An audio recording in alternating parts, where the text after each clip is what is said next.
Knowledge centre for you में आप सभी का स्वागत है फ्रेंड्स। आज के इस वीडियो में जीव विज्ञान का हम लोग बहुत ही महत्वपूर्ण ऐसा टॉपिक कवर करेंगे और टॉपिक का नाम है कोशिका। तो कोशिका से रिलेटेड जो भी कुछ इंपॉर्टेंट क्वेश्चंस है तो वो क्वेश्चंस हम लोग इस वीडियो में कवर करेंगे। इस वीडियो में मैं आपके लिए कोशिका से रिलेटेड मोस्ट इंपॉर्टेंट 40 क्वेश्चंस लेकर आया हूँ। तो इस वीडियो को ज़रूर पूरा देखिए फ्रेंड्स, एग्जामों में यहाँ से क्वेश्चन पूछ लिए जाते हैं। और अगर आपने हमारा चैनल अभी तक सब्सक्राइब नहीं किया है तो इस चैनल को भी ज़रूर सब्सक्राइब कीजिए। इस तरीके के वीडियो हम आपके लिए डेली लाते रहते हैं। तो चलिए शुरू करते हैं आज का वीडियो और जानते हैं कोशिकाओं के बारे में। फर्स्ट क्वेश्चन देखिए, किस वैज्ञानिक ने कोशिका की खोज की थी? तो देखिए रॉबर्ट हुक ने कोशिका की खोज की थी और ये कोशिका की खोज कब की गई थी? तो ये 1665 ईस्वी सन में की गई थी। और कोशिका ये क्या होता है? तो ये कोशिका जीवन की सबसे छोटी कार्यात्मक एवं संरचनात्मक इकाई होती है। अगला प्रश्न देखिए, कोशिका के अध्ययन को क्या कहते हैं? तो कोशिका के अध्ययन को साइटोलॉजी कहा जाता है। तो कोशिका का जो अंग्रेजी शब्द है सेल, तो वो लैटिन भाषा के सेलुलर शब्द से बना हुआ है और सेलुलर का अर्थ होता है एक छोटा कमरा। ये भी आप लोग याद रखिए। अगला प्रश्न देखिए, रॉबर्ट हुक ने सूक्ष्मदर्शी की सहायता से किस वस्तु के महीन सेक्शन को देखा? तो देखिए रॉबर्ट हुक ने सबसे पहले कॉर्क को देखा था और ये कॉर्क क्या है? तो ये पेड़ की एक छाल थी। पेड़ की छाल यानी कि इसने एक डेड सेल को डिस्क्राइब किया था रॉबर्ट हुक ने। और एंटनी ल्यूवेनहॉक, तो इन्होंने पहली बार जीवित कोशिका देखी थी और उसको उन्होंने नाम दिया था बैक्टीरिया।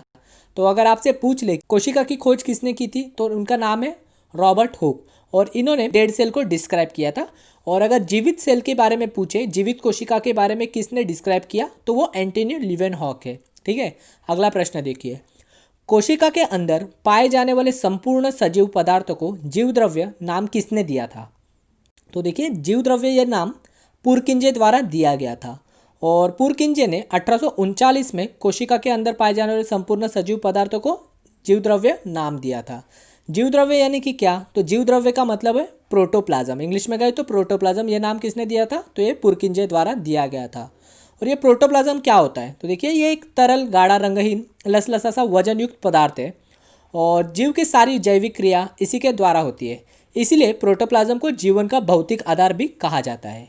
अगला प्रश्न देखिए, सन 1838 में किस वनस्पति तज्ञ ने पौधों के लिए कोशिका सिद्धांत स्थापित किया था?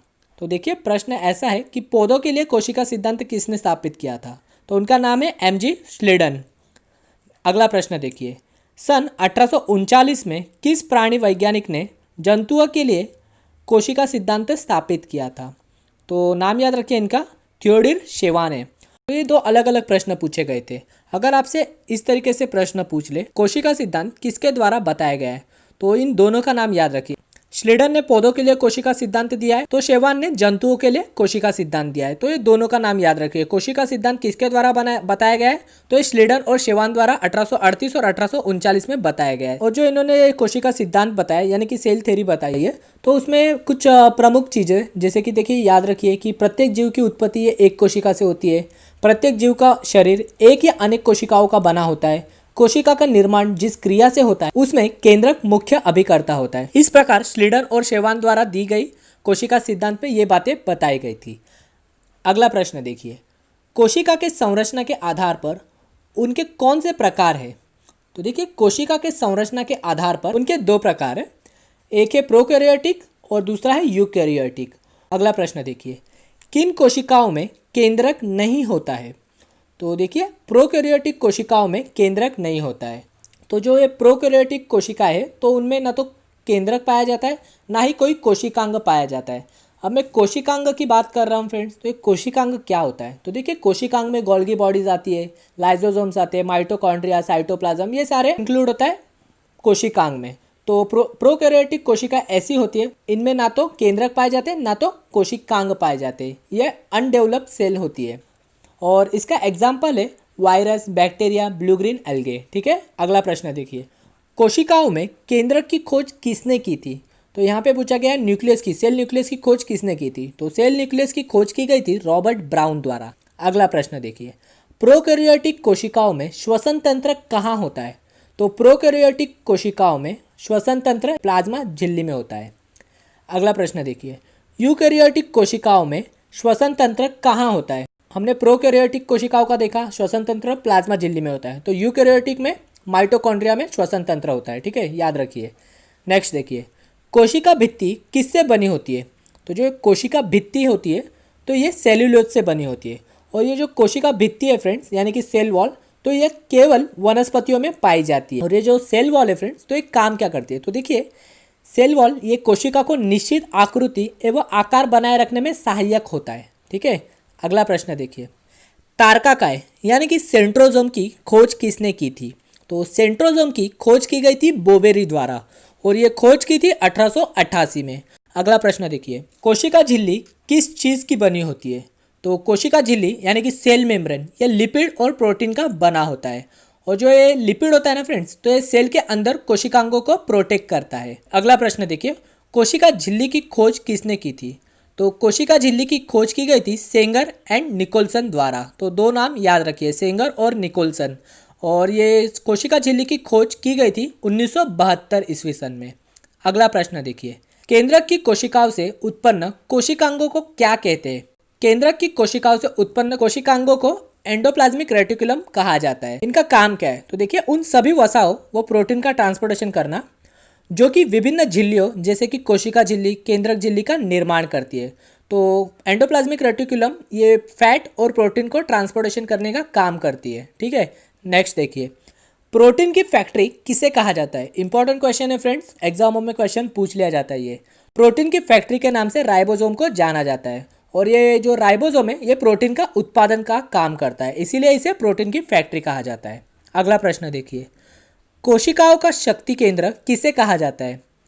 तो कोशिकाओं का शक्ति केंद्र यानी कि power house of the cell mitochondria को कहा जाता है। और माइटोकॉन्ड्रिया को power house of the cell क्यों कहते हैं? तो देखिए, ये ऊर्जा युक्त कार्बनिक पदार्थों का ऑक्सीकरण करता है और जिससे काफ़ी मात्रा में ऊर्जा प्राप्त होती है। इसीलिए माइटोकॉन्ड्रिया को कोशिकाओं का शक्ति केंद्र यानी कि power house of the cell कहा जाता है। नेक्स्ट देखिए, माइटोकॉन्ड्रिया की खोज किसने की थी? तो माइटोकॉन्ड्रिया की खोज की गई थी अल्टमैन द्वारा, और ये की थी 1886 ईस्वी सन में। और जो माइटोकॉन्ड्रिया ये नाम है, तो ये नाम दिया गया था बेंडा द्वारा। तो ये दो नाम आप लोग याद रखिए माइटोकॉन्ड्रिया से रिलेटेड। खोज की गई थी माइटोकॉन्ड्रिया की अल्टमैन द्वारा, तो ये नाम दिया गया था बेंडा द्वारा। और बेंडा ने माइटोकॉन्ड्रिया का नाम दिया था 1898 ईस्वी सन में, ठीक है। अगला प्रश्न देखिए, गोल्गी बॉडी की खोज किसने की थी? तो गोल्गी बॉडी की खोज की गई थी कैमिलो गोल्गी द्वारा। और ये गोल्गी बॉडी काम क्या करती है फ्रेंड? तो एक गोल्गी बॉडी वेस्ट मटेरियल को पैकेट के रूप में स्टोर करके उसे सेल के बाहर निकालने का काम करती है। तो एक गोल्गी बॉडी एक तरीके से ट्रैफिक कंट्रोलर का काम करती है। तो गोल्गी बॉडी को इसीलिए ट्रैफिक पुलिस या ट्रैफिक कंट्रोलर के नाम से भी जाना जाता है। अगला प्रश्न देखिए, कोशिका की आत्मघाती थैली किसे कहा जाता है? इंपॉर्टेंट क्वेश्चन है फ्रेंड्स। आत्मघाती थैली या सुसाइडल बैग के नाम से लाइसोसोम को जाना जाता है। और ये लाइसोसोम गोल्गी बॉडी द्वारा लाए गए वेस्ट मटेरियल को खत्म करने का काम करता है। और आपको ना फ्रेंड्स, राइबोसोम और लाइसोसोम में बिल्कुल भी कंफ्यूज नहीं होना है। लाइसोसोम को हम लोग आत्मघाती थैली यानी कि सुसाइडल बैग के नाम से जानते हैं, तो राइबोसोम को हम लोग प्रोटीन फैक्ट्री के नाम से जानते हैं। प्रोटीन का उत्पादन करता है राइबोसोम, ठीक है। अगला प्रश्न देखिए, लाइसोसोम की खोज किसने की? तो इनका नाम है DDU, ठीक है। अगला प्रश्न देखिए, राइबोसोम की खोज किसने की थी? तो लाइसोसोम के बारे में हमने देखा कि लाइसोसोम की खोज की थी DDU ने। अगर राइबोसोम की खोज किसने की थी ये पूछे तो नाम याद रखिए G. पैलेड का, ठीक है। और G. पैलेड ने राइबोसोम की खोज की थी 1955 में। अगला प्रश्न देखिए, लवक किस में पाया जाता है? लवक यानी कि प्लास्टिड प्लांट सेल में पाया जाता है, ठीक है। ये सिर्फ पादप कोशिकाओं में ही पाया जाता है। अगला प्रश्न देखिए, लवक कितने प्रकार के होते हैं? तो लवक 3 प्रकार के होते हैं, क्लोरोप्लास्ट, क्रोमोप्लास्ट और ल्यूकोप्लास्ट, ठीक है। अगला प्रश्न देखिए, पौधों को हरा रंग किससे प्राप्त होता है? तो पौधों को हरा रंग ये क्लोरोप्लास्ट के वजह से प्राप्त होता है। क्लोरोप्लास्ट यानी कि हरित लवक। तो इसके नाम से आपको पता चल रहा होगा, हरा रंग हरित लवक की वजह से प्राप्त होता है, यानी कि क्लोरोप्लास्ट की वजह से। और जो क्लोरोप्लास्ट में क्लोरोफाइल मौजूद होता है, तो उसके वजह से पौधों को हरा रंग प्राप्त होता है, ये भी याद रखिए। नेक्स्ट देखिए, कोशिका की रसोई किसे कहा जाता है? तो कोशिका की रसोई क्लोरोप्लास्ट को कहा जाता है। और क्लोरोप्लास्ट में मौजूद क्लोरोफाइल की सहायता से पौधा प्रकाश संश्लेषण करता है और भोजन बनाता है, इसीलिए हरित लवक को पादप कोशिका की रसोई कहते हैं। याद रखिए friends, chloroplast is also called as a kitchen of the cell. अगला प्रश्न देखिए, पौधों को रंगीन बनाने वाला लवक कौन सा है? तो पौधों को रंगीन बनाने वाला लवक है क्रोमोप्लास्ट। और जो हरा और सफ़ेद रंग के अलावा पौधों को जो भी रंग प्राप्त होता है तो ये क्रोमोप्लास्ट की वजह से ही प्राप्त होता है। नेक्स्ट देखिए, पौधों में पाया जाने वाला रंगहीन लवक कौन सा है? तो देखिए, पौधों में पाया जाने वाला रंगहीन लवक है ल्यूकोप्लास्ट। यह पौधे के उन भागों की कोशिकाओं में पाया जाता है जो सूर्य के प्रकाश से वंचित है, जैसे कि जड़ों में, भूमिगत तनों आदि में। ठीक है, तो हमने 3 लवक के बारे में पढ़ा, क्लोरोप्लास्ट, क्रोमोप्लास्ट और ल्यूकोप्लास्ट। क्लोरोप्लास्ट की बात करें तो पौधों को हरा कलर क्लोरोप्लास्ट की वजह से प्राप्त होता है। क्रोमोप्लास्ट की बात करें, पौधों को रंगीन बनाने वाला क्रोमोप्लास्ट है। और रंगहीन, पौधों को रंगहीन बनाने वाला लवक की बात करें तो वो ल्यूकोप्लास्ट है। तो इस प्रकार 3 लवक के बारे में आप लोग याद रखिए। नेक्स्ट देखिए, क्रोमोसोम की खोज किसने की थी? तो क्रोमोसोम यानी कि गुणसूत्र, तो गुणसूत्र की खोज की गई थी के नागेली द्वारा। और देखिए, के नागेली ने इसकी सिर्फ खोज की थी। क्रोमोसोम ये नाम वल्डियर द्वारा दिया गया था। तो 2 नाम आप लोग याद रखिए क्रोमोसोम से रिलेटेड। क्रोमोसोम की खोज का श्रेय जाता है नागेली को, तो क्रोमोसोम ये नाम दिया गया था वल्डियर द्वारा। ठीक है, अगला प्रश्न देखिए, क्रोमैटिन की खोज किसने की थी? तो क्रोमैटिन की खोज की गई थी फ्लेमिंग द्वारा। तो क्रोमैटिन क्या है फ्रेंड्स? तो क्रोमैटिन एक केंद्रक के अंदर पाया जाता है और केंद्रक के अंदर धागेनुमा बिखरे पदार्थों को हम क्रोमैटिन कहते हैं। और यह प्रोटीन एवं डीएनए का बना होता है। और कोशिका विभाजन के समय क्रोमैटिन सिकुड़कर उनके मोटे व छोटे धागों के रूप में संगठित होते हैं और इन्हीं धागों को गुणसूत्र यानी कि क्रोमोसोम कहा जाता है। ये जो क्रोमोसोम्स है वो कोशिका विभाजन के समय क्रोमैटिन से बने जाते हैं। तो ये आप लोग याद रखिए। अगला प्रश्न देखिए, केंद्रक का सबसे महत्वपूर्ण भाग कौन सा है? तो केंद्रक का सबसे महत्वपूर्ण भाग होता है क्रोमैटिन। ठीक है, नेक्स्ट देखिए, गुणसूत्र में प्रयुक्त जेली सदृश पदार्थ क्या कहलाता है? गुणसूत्र यानी कि क्रोमोसोम्स में जो जेली लाइक सब्सटेंस होता है तो उसको मैट्रिक्स कहते हैं। नेक्स्ट देखिए, मैट्रिक्स में विद्यमान 2 सर्पिल अवस्था में लिपटे सूत्र क्या कहलाते हैं? तो देखिए, मैट्रिक्स में विद्यमान 2 सर्पिल अवस्था में लिपटे सूत्र क्रोमैटिड्स कहलाते हैं। अगला प्रश्न देखिए, 2 क्रोमैटिड्स किसके द्वारा एक दूसरे से जुड़े होते हैं? 2 क्रोमैटिड्स ये सेंट्रोमियर के द्वारा एक दूसरे से जुड़े होते हैं। ये आप लोग एज इट इज याद रखिए। अगला प्रश्न देखिए, डीएनए की खोज का श्रेय किसे जाता है? तो डीएनए की खोज का श्रेय जाता है वाटसन एंड क्रिक को। वाटसन एंड क्रिक ने 1953 में डीएनए के डबल हेलिक्स मॉडल की खोज की थी और इसी खोज के लिए वाटसन एंड क्रिक को 1962 में नोबेल पुरस्कार दिया गया था। अगला प्रश्न देखिए, सबसे छोटी कोशिका कौन सी है?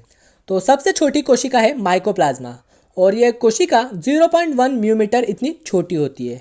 अगला प्रश्न देखिए, सबसे लंबी कोशिका कौन सी है? तो सबसे लंबी कोशिका है तंत्रिका तंत्र की कोशिका यानी कि न्यूरॉन। ये ब्रेन में पाई जाती है। अगला प्रश्न देखिए, 80% से अधिक कोशिकाओं में पाए जाने वाला पदार्थ कौन सा है? तो देखिए, कोशिकाओं में सर्वाधिक जल पाया जाता है। 80% तक ये जल पाया जाता है। ठीक है, तो आंसर जल होगा। अगला प्रश्न देखिए, एक विशेष कार्य करने वाले समान कोशिकाओं के समूह को क्या कहते हैं? तो देखिए फ्रेंड्स, सिंगल यूनिट को सेल कहा जाता है और सेल के समूह को ऊतक यानी कि टिश्यू कहा जाता है। तो आंसर होगा टिश्यू। तो फ्रेंड्स, ये था हमारे वीडियो का आज का आखिरी क्वेश्चन। इस वीडियो में मैं आपके लिए 41 लाइनर क्वेश्चंस लाया था और ज़्यादा समय न लेते कम से कम समय में मैंने आपको ये 40 क्वेश्चंस एक्सप्लेन करने की कोशिश की। तो अगर आपको मेरी कोशिश अच्छी लगे हो और ये वीडियो पसंद आया हो तो इस चैनल को ज़रूर सब्सक्राइब कीजिए। इस वीडियो को लाइक और शेयर करना ना भूलिए। तो मिलते हैं फ्रेंड्स इसी तरीके के अगले वीडियो में।